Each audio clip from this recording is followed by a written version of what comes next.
WhatsApp Sintonia 649-9603-1234.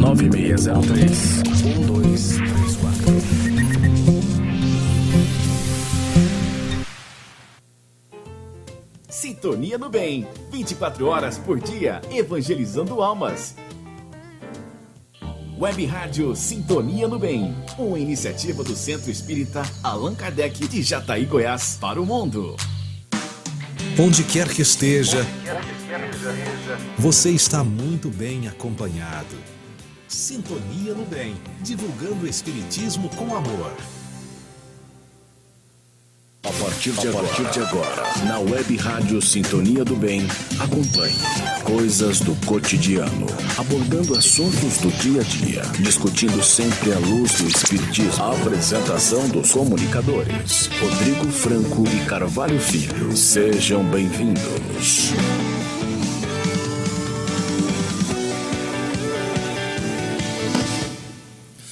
Muito boa tarde. Estamos de volta com o nosso programa Coisas do Cotidiano.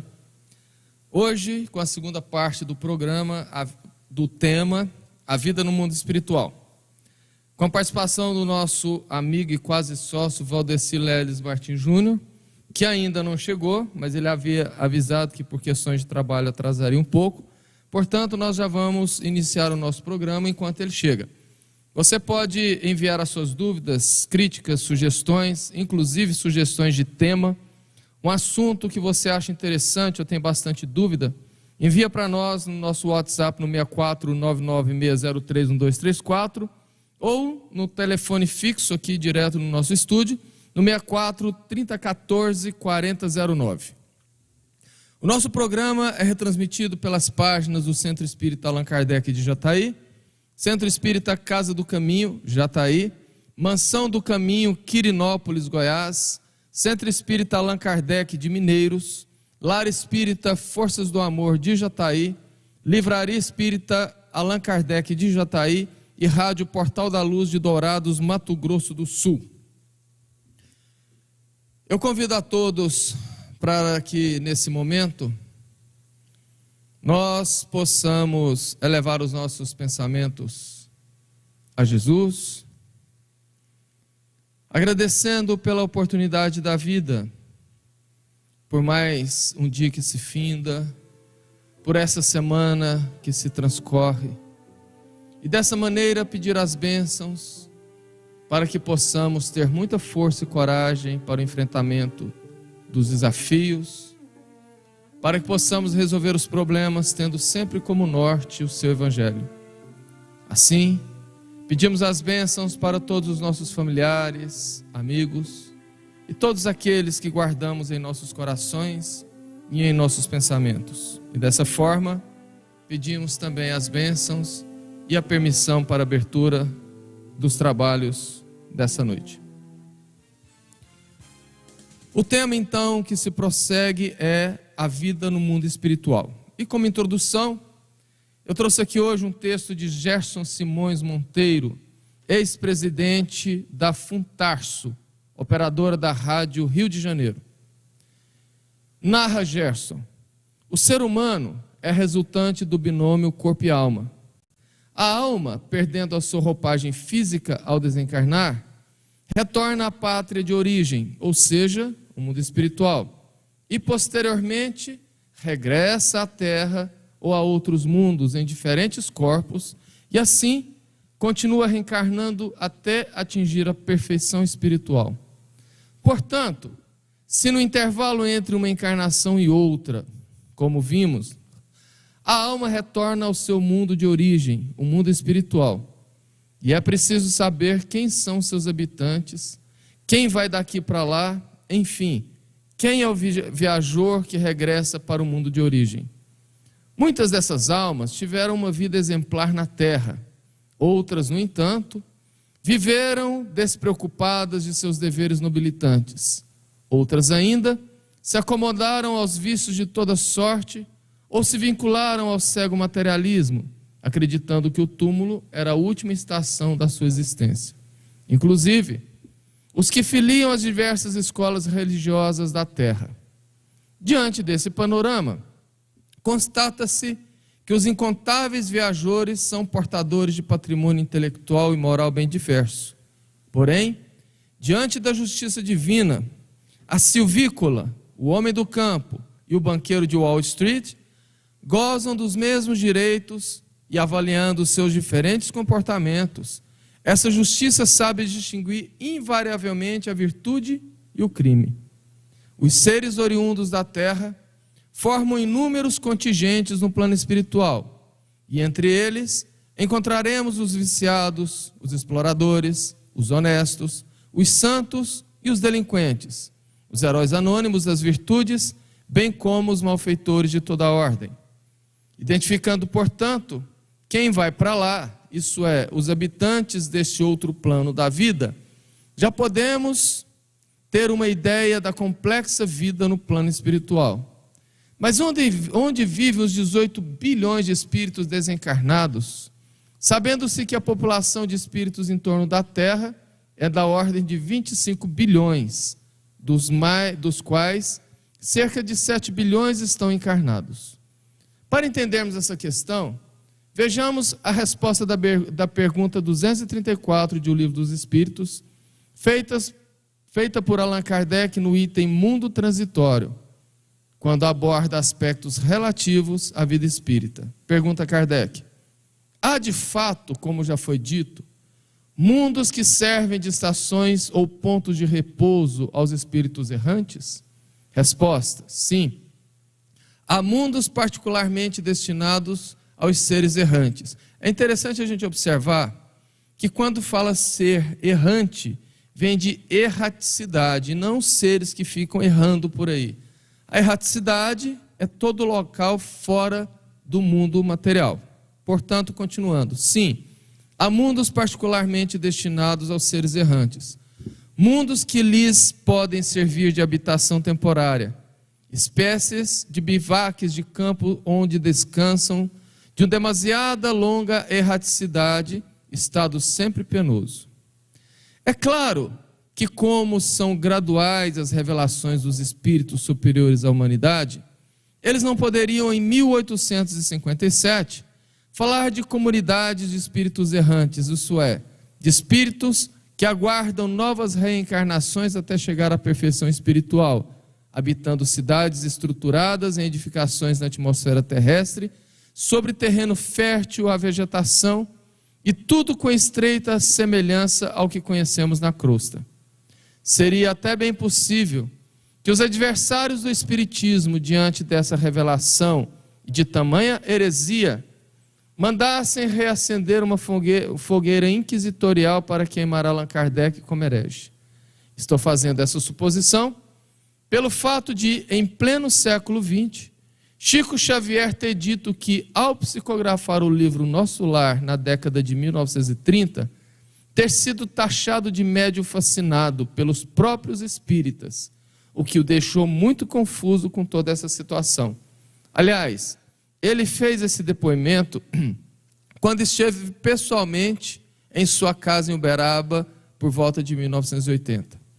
Contou ainda o nobre médium que, para desfazer tudo isto, o benfeitor espiritual André Luiz, juntamente com Emmanuel, levou-o em desprendimento a um ponto bem acima de Nosso Lar, para que ele visse de cima toda a cidade e pudesse constatar a realidade do que estava psicografando.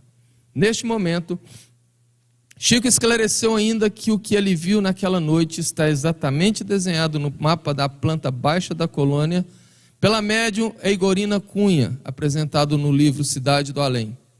Através, portanto, do livro Nosso Lar, tem-se uma pálida ideia de como vivem os espíritos desencarnados na outra dimensão. Segundo as narrativas do espírito André Luiz, pelo médium Chico Xavier, descrevendo a vida deles em Nosso Lar, cidade localizada no mundo espiritual, André Luiz, em sua última existência, foi médico.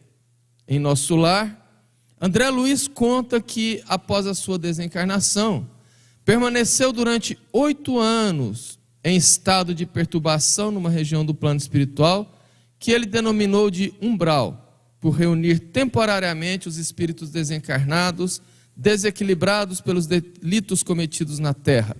Ele, no caso, foi levado para essa região devido a erros praticados na sua juventude. Após ser socorrido por uma equipe de benfeitores espirituais residentes em nosso lar, André Luiz foi levado para o tratamento em um hospital dessa cidade na condição de enfermo espiritual. Já refeito do seu desequilíbrio, André Luiz descobriu um mundo palpitante, pleno de vida e atividades, constatando que os espíritos desencarnados procedentes da terra, assim como ele, passam por um estágio de recuperação e educação espiritual em diversos departamentos especializados nessa cidade. Constatam também que lá existem setores visando o planejamento de novas reencarnações na terra para esses espíritos e como para todos que lá passam. Tais setores tratam da escolha da família, da configuração do seu novo corpo, do mapa das provas pelas quais o espírito passará e muito mais. É bom que se diga que quando se fala muito sobre a cidade espiritual de nosso lar, é porque essa é a referência do livro que leva o mesmo nome. André Luiz, como um carioca, desencarnou e depois de passar pelas suas agruras em um vale, de um lugar que ele intitulou, que ele nomeou como umbral, ele foi resgatado para essa cidade espiritual que fica sobre a cidade do Rio de Janeiro. Portanto, é bom que se diga que, como nosso lar, existem mais de 8.000 cidades espalhadas por todo o Brasil, nas várias esferas, mas receptivas a cada região do nosso país. O que equivale a dizer que nem todos que ao desencarnarmos iremos para o nosso lar. Mas é a referência que nós temos de André Luiz, de uma cidade espiritual.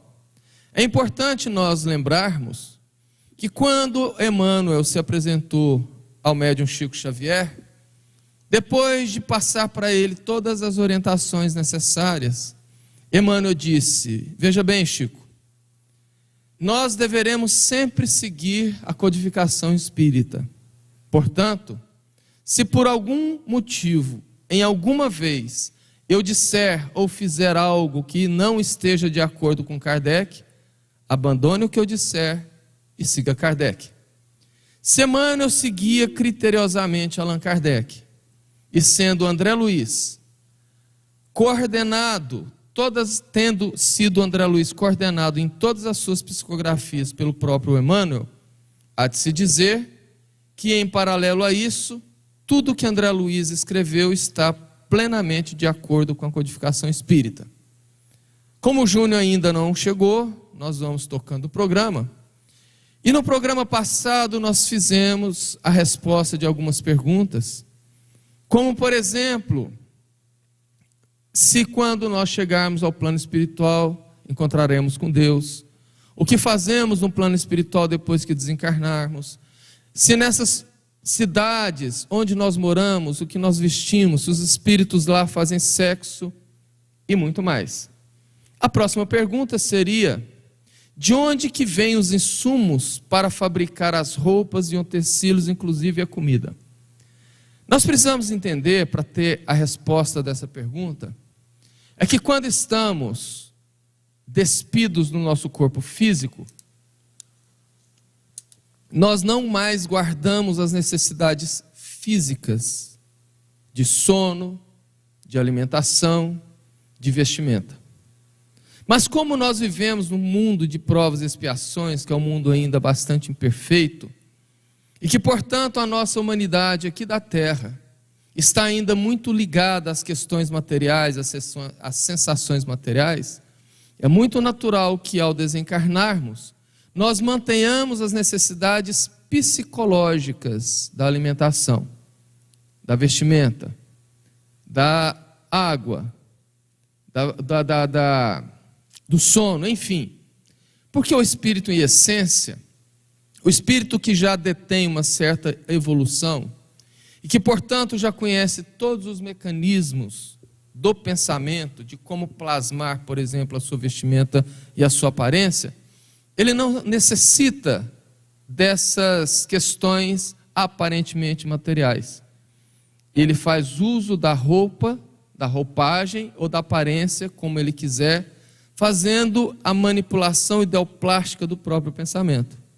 No entanto, nós outros espíritos comuns, ainda bastante imperfeitos, guardamos essa necessidade. E é por esse motivo principal que Deus permitiu que se fosse construído no plano espiritual as cidades espirituais. Porque sabendo das nossas necessidades, Ele criaria locais que nos recolhessem e que estivessem estruturadas para nos atender nas nossas necessidades. E essas cidades, quando já estão no patamar, no plano onde esteja, por exemplo, a cidade de nosso lar, elas têm sim indústrias que fabricam as roupas, plantações, restaurantes, as casas que servem para moradia, exatamente igual ao que nós temos na terra. Até mesmo porque não faria o menor sentido Deus permitir com que nós conhecêssemos tudo isso na terra e ao desencarnássemos tivesse uma realidade totalmente diferente do outro lado. É por isto que existem esses alimentos, que existem essas roupas. No entanto, não são alimentos materiais. Na verdade, são alimentos fluídicos, plasmados para a finalidade, com efeito, para que a gente entenda como se fosse um efeito placebo. Ao nos alimentarmos, estando no plano espiritual, temos plenamente as sensações da comida, o sabor, o paladar, o tempero. Mas aquela comida ela não é material. E repito, isso se dá para espíritos imperfeitos. Porque quando o espírito já detém um certo conhecimento, ele não sente mais a necessidade do repouso. O repouso que vem de longos tempos, depois de longos tempos de trabalho, é uma necessidade psicológica, é uma lei. A lei de conservação, inclusive, faz parte desse nosso estágio evolutivo. E, portanto, os espíritos mais imperfeitos já não guardam mais essa necessidade.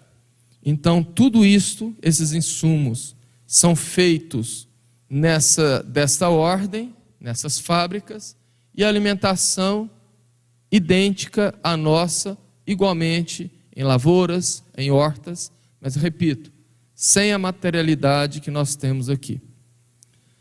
A próxima pergunta: todos os espíritos, todos os tipos de espíritos necessitam dessas vestimentas e comidas fabricadas? Nós já respondemos. Obviamente, somente aqueles espíritos ainda apegados às sensações físicas, às sensações materiais. A próxima pergunta: no plano espiritual só existem cidades e animais domésticos? Podemos ter o nosso pet no plano espiritual? Bem, para quem gosta de animais, a resposta é sim. Igualmente, repito, não teria absolutamente nenhum sentido se Deus nos fizesse reencarnar, viver na terra, convivendo com amor, com a fraternidade, com a família e principalmente com os nossos animais, que para muita gente são amados como um ser humano da própria família. E depois, com a desencarnação, se separasse tudo e chegasse do outro lado, e não teria essa condição. Como a doutrina espírita nos diz que os animais, que portanto já vivem no reino animal, possuem já o princípio inteligente, o espírito, a alma, e que reencarnam igualmente como nós outros humanos, obviamente eles existem no plano espiritual. E já puxando aqui um adendo a título de curiosidade, é importante nós dizermos que, sendo os animais destituídos do raciocínio, veja bem, eles têm inteligência, uma inteligência rudimentar, mas ainda não são dotados do raciocínio. O raciocínio é inerente ao ser humano, mas sendo o animal dotado apenas da inteligência rudimentar e não do raciocínio, ele não possui o livre-arbítrio, ele é gerido pelo próprio instinto. Dessa maneira, ele não responde à lei de causa e efeito. Portanto, ele não está suscetível a provas e expiações, o que faculta à grande maioria dos animais uma reencarnação muito rápida. Segundo a literatura espírita, a reencarnação em algumas raças de animais são praticamente imediatas, outras demorando alguns minutos, horas e até meses. Inclusive, segundo os espíritos, quando o nosso pet desencarna, deixando corações dilacerados nas nossas famílias, permite à espiritualidade que o espírito daquele animalzinho continue convivendo conosco em nossa família, no dia a dia, geralmente até por alguns meses, para que se faça o desligamento, porque tanto o animal quanto as pessoas têm um laço de amor, também sentem. Voltando então, obviamente, vários desses animais habitam as cidades espirituais. Vários desses animais habitam as regiões do plano espiritual, onde existem florestas, parques, lagos. Da mesma maneira, o plano espiritual não difere em absolutamente nada do que nós somos acostumados aqui. Pelo contrário, o que nós temos aqui é uma cópia imperfeita do que ocorre no plano espiritual.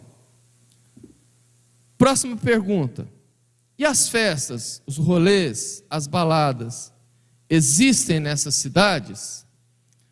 Para que a gente possa responder de uma maneira mais concreta a essa pergunta, nós precisamos entender o que Chico quis dizer quando ele, de uma maneira bastante jocosa, disse que Deus é o maior plantador de cebola do universo. O Chico fez referência às diversas camadas que uma cebola tem, porque quando nós descascamos uma cebola, ela tem uma casca, tiramos a próxima camada e vamos tirando aquela camada até chegar no núcleo. No universo, tudo é composto por camadas. Nós, quando encarnados, somos compostos por vários corpos. Quando desencarnados no mundo como a terra de provas e expiações, somos compostos por alguns corpos. E os orbes, os planetas, idem, são compostos por esferas feitas de materiais sutis, extraídos do fluido cósmico, que compõem, que são concêntricas, ou seja, que têm o mesmo centro daqueles orbes, que se estendem pelo espaço sideral, dando ideia do que André Luiz disse, que em todo o universo não existe sequer um espaço vazio. Hoje, a nossa ciência da Terra já se aproxima do entendimento e da descoberta que sim, não existem espaços vazios. Tanto é que já existem teorias, como a teoria da matéria escura, que diz que o que aparentemente é o vazio no universo, entre os orbes, não é bem o vazio. Está completa por um tipo de matéria, por um tipo de matéria sutil, que como não pode ser vista, não é visível, eles chamaram de matéria escura. Isso já é tese da física acadêmica. Portanto, sendo essas esferas, tendo, aliás, essas esferas, as suas necessidades, devemos entender que cada esfera desta, quanto mais próxima da crosta da Terra, mais similaridade, ou seja, mais é parecida com a vida que nós temos aqui na Terra. Se nós formos, por exemplo, em uma grande cidade, São Paulo, nós chegamos em São Paulo e ao andar pela grande metrópole paulistana, nós observamos que tem regiões em São Paulo extremamente desenvolvidas, com edificações extremamente modernas, de altíssima tecnologia. Daí a pouco nós caminhamos um pouco mais para a periferia, já vemos bairros um tanto quanto mais modestos, e à medida que nós vamos distanciando do centro, nós vamos encontrando regiões cada vez mais simples, chegando ao ponto de termos regiões extremamente mal cuidadas, deterioradas, feias. Da mesma maneira que encontramos os chamados guetos, regiões como as Cracolândias, que são regiões extremamente horríveis, de um clima muito pesado, com as coisas muito sujas, muito estragadas, muito envelhecidas. Da mesma maneira é o nosso orbe, só que no sentido contrário. À medida que vamos aproximando da crosta, vamos tendo regiões nessas esferas mais deterioradas, mais materializadas, mais feias, por assim dizer, para que nós possamos entender. E quanto mais nós vamos distanciando da crosta, regiões mais bonitas, regiões mais desenvolvidas, regiões com tecnologias melhores. Sendo assim, nós precisamos compreender que os espíritos, ou as almas, entendendo que a diferença entre espírito e alma é apenas didático. Alma é aquele espírito encarnado, que tem um corpo. Eu estou alma nesse momento. Quando eu desencarnar, não tiver mais o corpo, estarei espírito. Isso é só para distinguir o espírito encarnado do desencarnado. Então nós temos espíritos desencarnados e temos almas encarnadas, ainda muito apegadas às questões materiais, muito apegadas às sensações físicas, fazendo com que essas pessoas gostem, tenham preferências para certos tipos de festas, de baladas, os chamados rolês.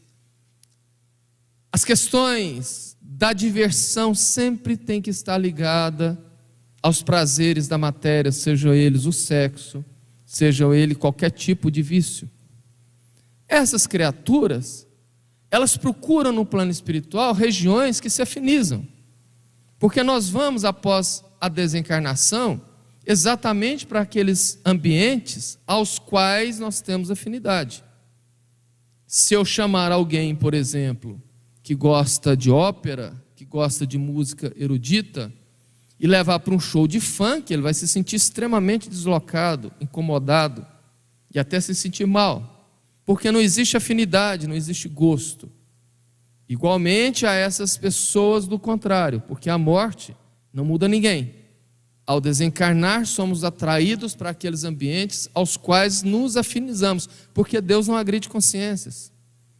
Ele não vai pegar uma pessoa que gosta de boate, de balada, de festa, de bebedeira e levar para uma cidade espiritual mais evoluída, onde não existem essas coisas lá. O que equivale a dizer que sim, a depender da esfera próxima da crosta, principalmente as chamadas esferas negativas, ou seja, abaixo da crosta, ou como queira, as esferas inferiores, todas elas possuem locais onde os espíritos que lá habitam levam uma vida exatamente como a daqui. Logicamente, resguardada vários tipos de sensações. Lá não existe a bebida alcoólica, lá não existe o cigarro, mas existe a música. Existem os lugares que as pessoas se reúnem, porque a humanidade foi criada gregária por Deus, ou seja, necessita de grupos. E onde estiver a humanidade, onde tiver um grupo de humanidade, ela vai se agrupar e vai formar uma sociedade.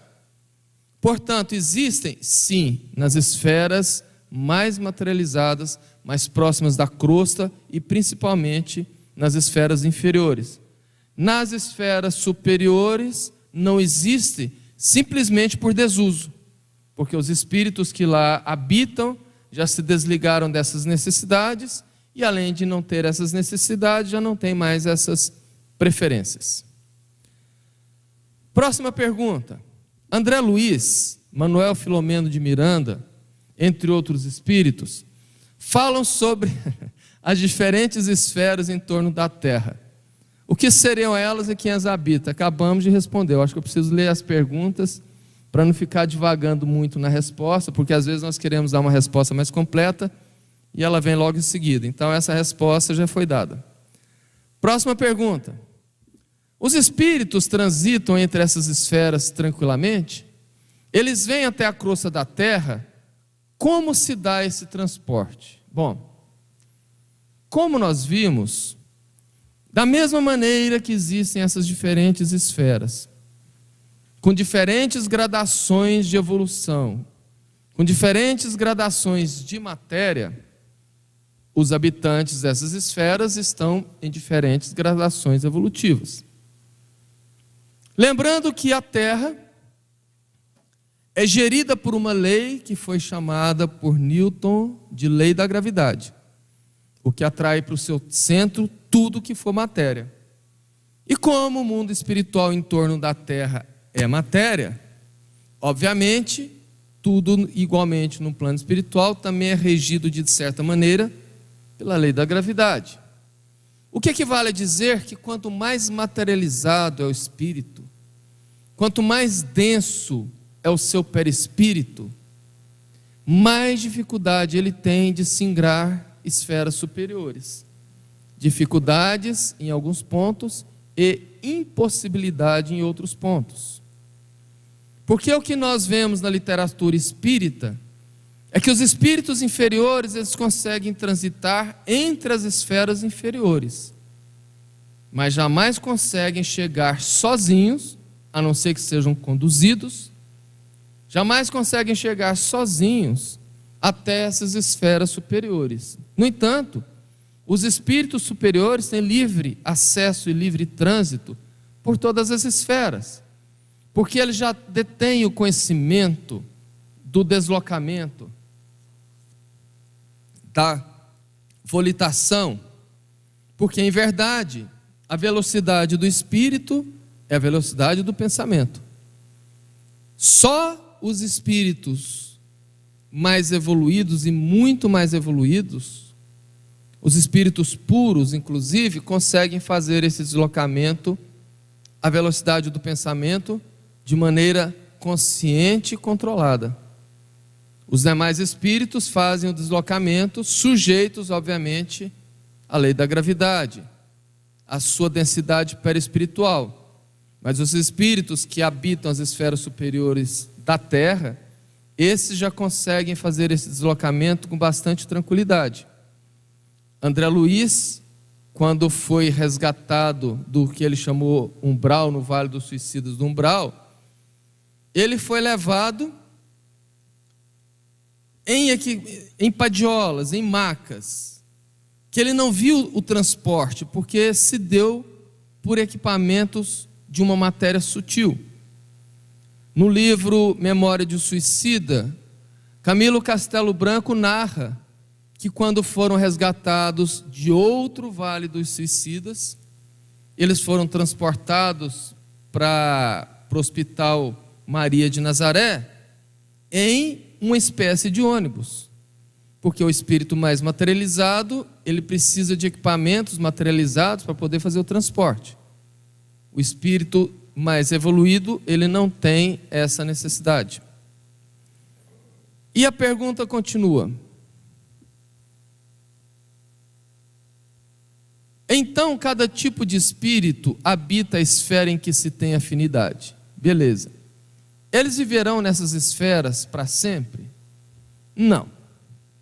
Na verdade, a função da evolução do planeta é esvaziar as esferas inferiores e até acabar com elas. O planeta, na medida que vai evoluindo, ele vai sendo destituído, alijado dessas esferas mais inferiores, porque os espíritos que lá habitavam já evoluíram e já guindaram as esferas superiores. Hoje, por exemplo, a terceira esfera inferior, ou terceira esfera negativa, segundo informações, já está bastante vazia do que existia, por exemplo, na Idade Média, porque estamos batendo as portas de um mundo de regeneração. Esses espíritos habitam essas esferas segundo, como eu expliquei antes, as suas próprias afinidades. Reencarnam, espiam, são provados, fazem as suas reparações, fazem os seus resgates e desencarnam. Se tiver uma reencarnação profícua, uma reencarnação valorosa, eles já não retornam para aquela esfera inferior que estava. Já podem habitar uma esfera um pouco superior. Depois de um tempo, novamente reencarnam, resgatam, reparam, evoluem, ao ponto de ir sendo galgado, guindado a esferas superiores. Portanto, não existe sofrimento eterno. Nós estamos todos fadados à felicidade. Próxima pergunta: como se dá a reencarnação? Existem locais especializados para operar esse mecanismo de renascimento na Terra? Existe sim. Em todas as cidades espirituais possuem departamentos, centros especializados em reencarnação. Da mesma maneira que quando nós vamos fazer, por exemplo, uma cirurgia plástica, um transplante, ou qualquer outra cirurgia de grande complexidade e sensibilidade, nós precisamos nos dirigir a centros especializados. A reencarnação é a junção disso tudo.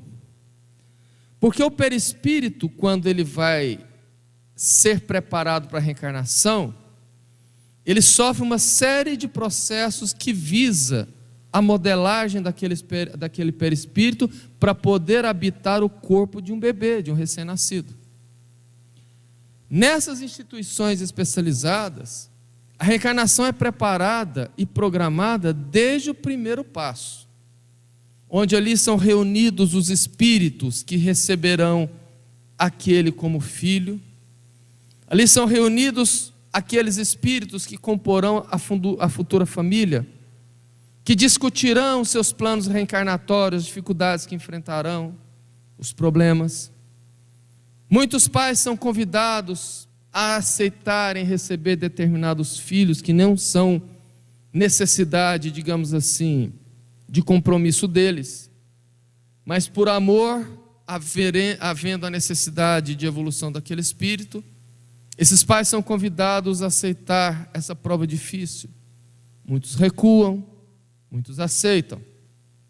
O próximo passo, depois da formatação, da programação, da reencarnação, com a reunião e aceitação dos futuros pais que comporão a futura família, passa-se para o planejamento do mapa do próximo corpo, literalmente engenharia genética, onde se é montado segundo obras como Memória de Suicida, segundo obras como André Luiz, e agora me falha qual é um dos 13 livros, que ele foi levado para um desses departamentos, ele viu lá um modelo em 3D, como se fosse um boneco, em escala um pouco menor, dos corpos que seriam modelados pela nova genética. Ali são juntados a genética do pai, a genética da mãe e as necessidades kármicas do espírito. Aqueles que fizeram mau uso do corpo por algum motivo, obviamente apresentarão as deformidades, as dificuldades, os defeitos inerentes àquilo que está inserido no seu perispírito. Vencida essa etapa, o espírito então passa por uma espécie de preparação psicológica e depois a preparação física, onde literalmente há um encolhimento do perispírito. Quando o casal que vai receber aquela família, que diga-se de passagem, geralmente, quando isso não é feito antes da reencarnação dos casais, eles são levados até esses centros pelo desdobramento do sono. Quando ocorre a fecundação, ou seja, o espermatozoide fecundou o óvulo, ali aquele perispírito, aquele espírito já está ligado ao óvulo. Portanto, 1 segundo depois, no momento que houve a fecundação e já teve a primeira multiplicação, ali já tem vida. Ali já tem um espírito ligado àquele embrião. E o que ocorrer àquele embrião dali para frente é aborto. À medida, segundo Allan Kardec, que o feto vai se desenvolvendo no ventre da mãe, o perispírito vai recebendo o tratamento contrário. se encolhendo ao ponto de que a junção definitiva espírito-corpo se dá na hora do nascimento. Quando a criança vem à luz, ali ocorre a junção.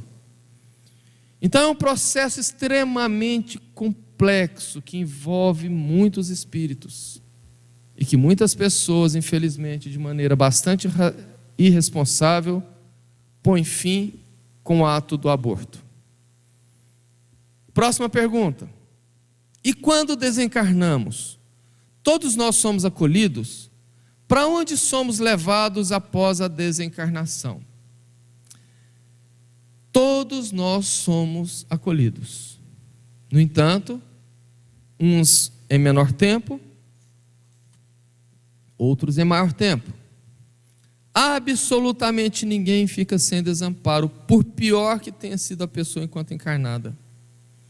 Por mais imperfeito, por mais criminoso que seja aquele espírito, não fica sem acolhimento. O problema é como se dá o acolhimento. Porque nem todos os espíritos, principalmente aqueles mais materializados, aqueles que desencarnam envolvidos com emoções e sentimentos muito fortes, como brigas, como crimes, como uso de drogas, como situações que nós chamamos de pesadas, que lançam esse espírito no plano espiritual em uma condição extremamente difícil e lamentável. Joana, certa vez, Joana de Ângeles, chamou a atenção de Divaldo para que se tentasse viver sempre bem, cultivar pensamentos nobres, bons sentimentos, lapidar as suas emoções, porque nós nunca sabemos quando vamos desencarnar, e quando a morte nos colhe em momentos de ira, de rancor, de mágoa, de desespero, nós somos lançados no plano espiritual em condições extremamente lamentáveis que dificultam o acolhimento imediato. Um suicida, por exemplo, a condição que ele é lançado no plano espiritual é tão dolorida que ele sequer consegue perceber, ele consegue ver os espíritos amigos do lado. Foi o que aconteceu com André Luiz. Clarencio e sua mãe, é bom que se diga que Clarencio é um dos ministros da cidade de Nosso Lar, portanto, é um espírito de uma hierarquia bastante alta. Ele, a pedido da mãe de André Luiz, que habita uma esfera acima da esfera que está Nosso Lar, portanto já não é mais umbral, estiveram o tempo todo junto com André Luiz, mas durante 8 anos ele ficou mergulhado nas recordações dolorosas de sua morte, que foi um suicídio inconsciente, porque ele desenvolveu um câncer no intestino por conta do excesso de álcool, do excesso de comida, e pelos resquícios de uma sífilis, uma doença sexualmente transmissível, que ele adquiriu ainda na adolescência, porque vivia nos lupanares, nos prostíbulos. E como ele encurtou sua vida de maneira inconsciente, mas proposital, ele foi lançado no plano espiritual como suicida. A sua condição não permitia com que ele visse essas entidades. E depois de 8 anos, depois de muito sofrimento, desespero, ele resolve orar. E quando ele fala a primeira frase da oração, que ele muda a sintonia psíquica, eis que ele enxerga Clarencio. E ali acontece o resgate. Depois desse resgate, os espíritos são levados para diversos pontos, a depender igualmente da sua condição espiritual, da sua condição psíquica, da sua condição evolutiva, que podem ser postos de socorro muito próximos à crosta da terra, e pode ser hospitais em cidades espirituais mais elevadas, repito, a depender da condição de cada um. E quando desencarnamos, todos somos acolhidos? E para onde somos levados após a desencarnação? Resposta também já dada na resposta anterior, pergunta respondida. Próxima pergunta e penúltima. E o tão falado Vale dos Suicidas existe mesmo? Onde estaria localizado? Isso é uma lenda dentro da doutrina espírita, porque infelizmente muitos espíritos não se dão aos estudos. Muitos se acreditam que o Vale dos Suicidas é um só, é um grande local para onde é levado todos os suicidas e lá ficam sofrendo até serem resgatados. Esse é o ponto da lenda, porque não é assim. Em primeiro lugar, que nem todos os suicidas vão para o Vale dos Suicidas. Em segundo lugar, o Vale dos Suicidas é uma criação feita pelos espíritos, atendendo o amor de Deus, para que esses suicidas fiquem protegidos deles mesmos. Porque se eles ficarem, entre aspas, soltos por aí, primeiro que eles podem influenciar os seus próprios familiares, porque um dos primeiros lugares que um suicida vai procurar depois de se ver desencarnado e desesperado é a própria família, os entes queridos. E ali, como ele está numa vibração deletéria, muito densa negativamente, aproximando de crianças principalmente, ou de idosos, ou de alguém que tem algum tipo de transtorno psicológico, depressão, ansiedade, pânico, ele pode induzir essas pessoas ao suicídio inconscientemente, ou até desenvolver doenças pela transmigração energética do seu perispírito para os demais. Ou podem ser vítimas dos chamados vampiros, dado que esses espíritos suicidas ainda carregam uma quantidade muito grande do fluido vital, que é o que os prende na terra, que não permite com que eles sejam guiados, porque tem peso próprio, então eles ficam presos aqui. Lembra que a lei da gravidade fere a todos? No entanto, esses espíritos viciados na energia material vão buscá-los para vampirizá-los, e muitos prendem esses suicidas em determinados locais onde eles sofrem muito. Então, para evitar esse tipo de coisa, os suicidas são reunidos e levados para um lugar que foi chamado por André Luiz de Vale dos Suicidas. São vários em vários planos. O que André Luiz ficou era no umbral denso, aqui próximo da crosta. Nós temos locais na crosta que tem vários suicidas, como cratera de vulcão, lugares inóspitos, alguns pântanos. Temos em esferas inferiores. E por que esses locais são feios, lamacentos, com uma natureza muito deletéria, um lugar geralmente muito em penumbra, muito escuro? Isso é castigo divino? Jamais. Deus é amor e não castiga ninguém. Isso é feito por conta das emanações dos pensamentos de quem lá está. Porque o espírito precisa ficar de uma quarentena para que se esgote a quantidade de fluido vital, ou seja, para que termine o seu peso, para que ele possa ser resgatado para hospitais em esferas superiores. Então, se ele tem ali, por exemplo, 20, 30 anos ainda de fluido vital, porque ele se matou 20, 30 anos antes da programação da desencarnação natural na Terra, ele vai ter que passar esse período expurgindo esse fluido vital, para tão somente ele ter condições de ser guindado. E eles ficam ali. E como nós sabemos que o pensamento é a maior força construtora do universo, segundo Emmanuel, junto com o magnetismo, esse pensamento plasma exatamente o mundo mental desses suicidas, que, convenhamos, é um mundo mental muito difícil, muito ruim, muito dorido.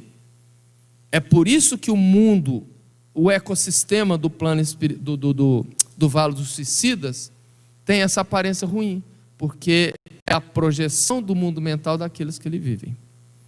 Última pergunta. Para finalizar, o que devemos fazer durante a vida na Terra para podermos ter uma vida tranquila e confortável no mundo espiritual após nossa desencarnação? Tudo que o Evangelho nos ensina. Isso resume. Jesus, quando veio trazer o Evangelho, ele veio trazer exatamente a receita para que nós possamos chegar mais rápido à felicidade. Viver uma vida ligada à matéria, como se nós fôssemos corpos que tivéssemos espírito, é o caminho mais curto e rápido para a dor e o sofrimento. A partir do momento que nós começamos a voltar os nossos olhos para o nosso interior, a lutar contra as nossas imperfeições, a olhar mais para o próximo com menos egoísmo, com menos orgulho, com menos vaidade, nós vamos lapidando, dando brilho ao nosso perispírito, diminuindo o seu peso e permitindo com que ao desencarnar nós possamos subir.